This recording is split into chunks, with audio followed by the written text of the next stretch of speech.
Hello everyone, आज का हमारा टॉपिक है perfectly in elastic collision in one dimension. पिछले केस में हमने स्टडी किया था लेबोरेटरी फ्रेम के अंदर in elastic collision in one dimension. अब है हमारा सेंटर ऑफ मास फ्रेम। इसके लिए हम क्या करेंगे, velocity of centre of mass calculate करेंगे, जो हमारी आती है VCM equals to m1u1 upon m1 plus m2। और प्लस m2 u2 वाला पार्ट था वो जीरो हो जाएगा, क्योंकि आपने कंडीशन ले रखी है u2 आपका जीरो है।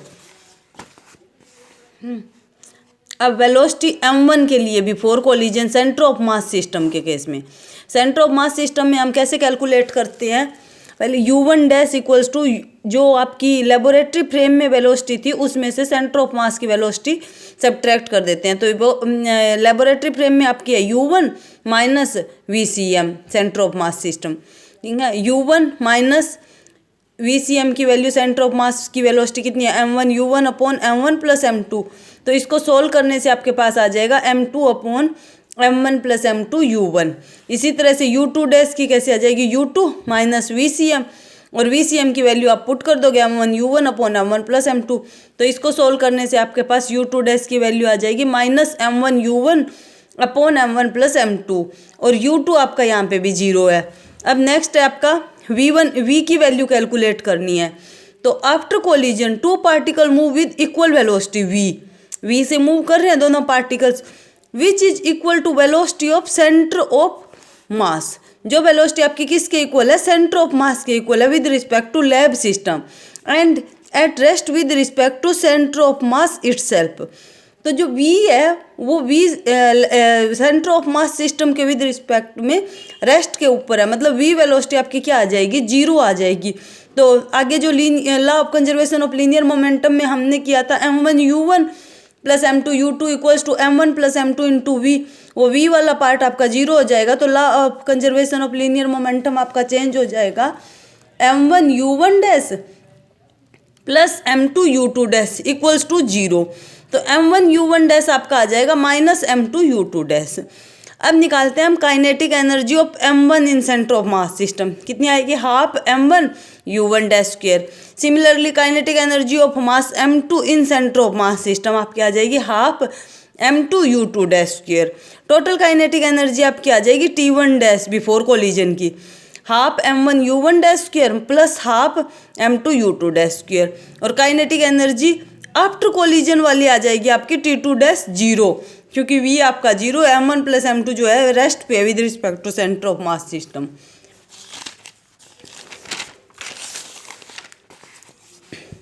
अब हम निकालते हैं decrease in kinetic energy. Decrease निकालेंगे तो E से रिप्रेजेंट कर रहे हैं T1 dash minus T2 dash. अब T2 डैश तो आपका जीरो है, तो T1 डैश की वैल्यू पुट कर दीजिए half m1 u1 dash square plus half m2 u2 dash square. अब u1 डैश और u2 डैश आप कैलकुलेट कर चुके हो, वहाँ से वैल्यू पुट कर दीजिए, तो आपका आ जाएगा हाफ m1 u1 डैश की वैल्यू आपकी m2 upon m1 plus m2 u1 इसका square plus half m2 u1 dash की वैल्यू आपकी m1 u1 upon m1 plus m2 का स्क्वायर। या इसको सॉल्व करते हैं तो आपका आ जाएगा, हाफ तो दोनों में बाहर ही ले लिया हमने, ठीक है, m1 m2 square u1 square upon m1 plus m2 का whole square plus m2 m1 square u1 square upon m1 plus m2 का होल स्क्वायर।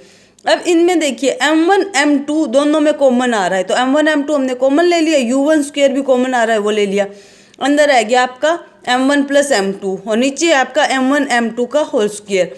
तो एक m1 प्लस m2 से एक m1 प्लस m2 आपका कैंसिल आउट हो जाएगा, आपका आ जाता है half m1 plus m2 upon m1 m2 upon m1 plus m2 into u1 का स्क्वायर। और ये आपका है रिड्यूस्ड मास m1 m2 upon m1 plus m2 आपका रिड्यूस्ड मास, जिसको म्यू से रिप्रेजेंट करते हैं। तो डिक्रीज इन काइनेटिक एनर्जी आपका आ जाता है हाफ म्यू u1 स्क्वायर, ठीक है। अब इसके बाद नेक्स्ट टॉपिक हम स्टडी करते हैं रिजिड बॉडी। रिजिड बॉडी क्या होती है, कोई भी एक बॉडी हो उसको हम रिजिड बॉडी कहेंगे जब उसके बीच में दो पार्टिकल्स के बीच का डिस्टेंस हमेशा कांस्टेंट रहे, ठीक है, दो पार्टिकल्स के बीच का डिस्टेंस आपका चेंज ना हो अगर आप बाहर से एक्सटर्नल फोर्स अप्लाई करें, तो ना ही उसकी शेप के अंदर वॉल्यूम के अंदर कोई चेंज आए, ठीक है। तो a body is said to be rigid when the distance between two particle remain constant and does not change as a result of application of external force.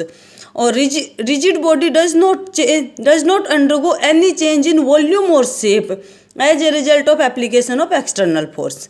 क्या अब नेक्स्ट है आपका रोटेशनल मोशन। रोटेशनल मोशन क्या होगा? Of a rigid body about a fixed point और axis is that motion in which the constituting particle of the body describe circles about the point or axis as the case may be। ठीक है, इसमें क्या होगा कि rigid body के अंदर जो पार्टिकल्स है वो एक फिक्स्ड एक्सिस या पॉइंट के अराउंड आपका सर्कुलर मोशन में मूव कर रहे हो सारे पार्टिकल्स। ठीक है, the motion of particles is confined to plane perpendicular to axis of rotation and called plane of rotation और रोटेशन इज इन 2 डायमेंशंस। ये 2 डायमेंशनल मोशन का केस ले रहे हैं हम। इसमें क्या होगा कि जो पार्टिकल्स है जिसके अराउंड, जिस प्लेन के अराउंड, जिस एक्सिस के अराउंड मूव कर रही हैं उसको हम कहेंगे प्लेन ऑफ रोटेशन। ठीक है, अब आपको ये पता है एंगुलर वेलोसिटी को हम ओमेगा से रिप्रेजेंट करते हैं। ये किसके इक्वल होता है? D theta upon D T. ठीक है, अब रोटेशन की डायरेक्शन अगर आपकी एंटी क्लॉकवाइज है, मतलब इस तरह से मूव कर रहा है आपका, तो एंगुलर वेलोसिटी आपकी अपवर्ड डायरेक्शन में एक्ट करेगी। If rotation is anti clockwise angular velocity is directly upward. ठीक है,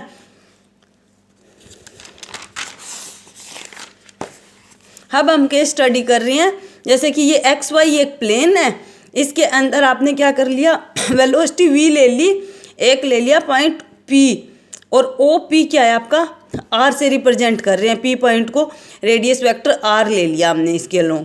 ठीक है, आर वेक्टर है ये वाला डिस्टेंस ओ पी, और यहाँ पी पॉइंट के ऊपर वी वेलोसिटी से मूव कर रहा है जो कि टेंजेंशियल है पी पॉइंट से। ठीक है, और along O Z angular velocity है ओमेगा आपकी। ठीक है, तो ये आपका आर है, तो ये बन जाएगा आपका आर साइन थीटा, क्योंकि ये एंगल आपका थीटा है। ठीक है, तो v क्या आ जाएगा आपका? v equals to R sine theta into omega.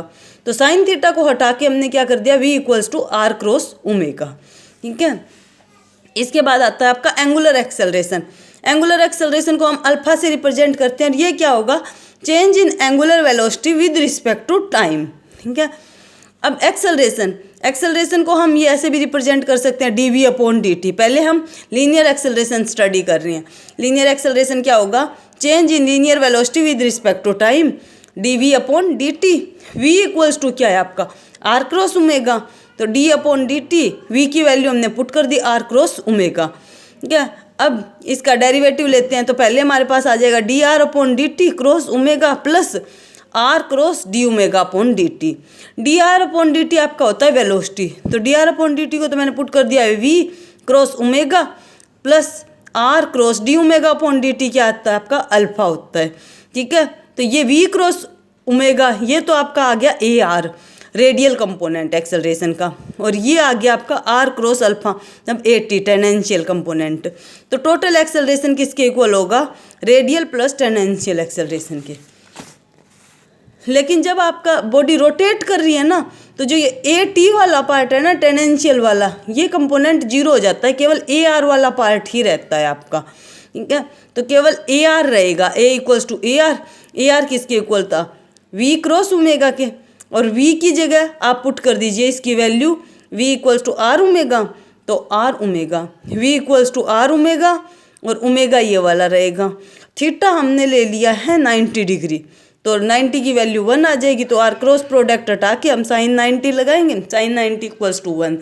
तो A R equals to R V omega, और वी की जगह आर ओमेगा इंटू ओमेगा, तो ए आर आपका कितना आ जाएगा? R omega square. ये आ गया आपका एक्सेलरेशन, रेडियल एक्सेलरेशन। क्या, थैंक यू, आज के लिए इतना ही।